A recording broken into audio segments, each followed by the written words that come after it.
What is lunch money? That's a really good question. We're a group of artists and designers and makers doing art pieces for WeWork spaces. We work with the interior designers to create art moments, neons and wallpapers. This is a neon sign. It's for our first building in Colombia. So this is going on a wall in Mexico City. I usually describe it as environmental graphic design. We're graphic designers who are thinking about space as a design challenge.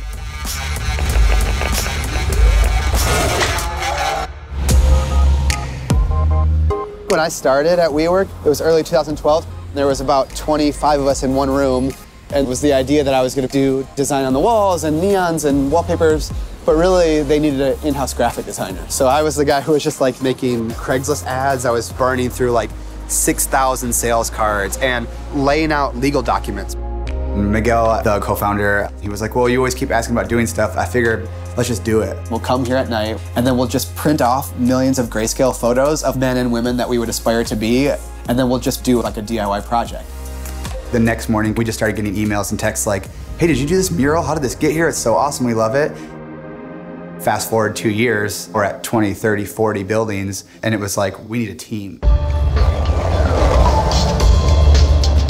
Even when I was interviewing for this job, I didn't fully understand what we did. Oh, cop. I was running a screen printing business. Someone was like, oh, you should like go in and talk to the interior design team at WeWork. I was one of those kids that just always wanted to stay in art class and keep painting and drawing. I had no idea a job like this existed. We try to have intent behind everything we do because people do pass this piece of art 40 times a day. I want the artwork to be a break in someone's day. Just step away from their desk and enjoy that as part of their work day. The care and the passion and little extra things that go into the design of the space as a whole, whether it's a custom front desk or it's a hand-painted mural by a local street artist. I think that intent inspires them to feel like, wow, they're excited for me to be here, so I might as well go for it. Sometimes we can push a project in a direction that we really wanted to do this one type of thing. And other times the designer comes to us and is like, hey, I have this crazy staircase. Like, what can we do to make that a special moment? By really paying homage to either what the space is being used for or what the building was, it adds personality to spaces. The most rewarding project for me was Herald Square. There's this whole story about the New York Herald newspaper and this hoax about all the animals getting out of the Central Park Zoo. We knew we had this stairwell that we wanted to do something with, and it just had so much wall space in it.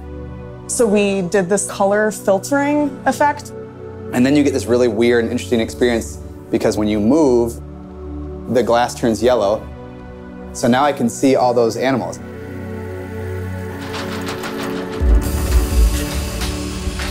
5 years ago, I came here hoping that I was going to be able to paint murals on the walls. 2 years later, I'm doing it full time.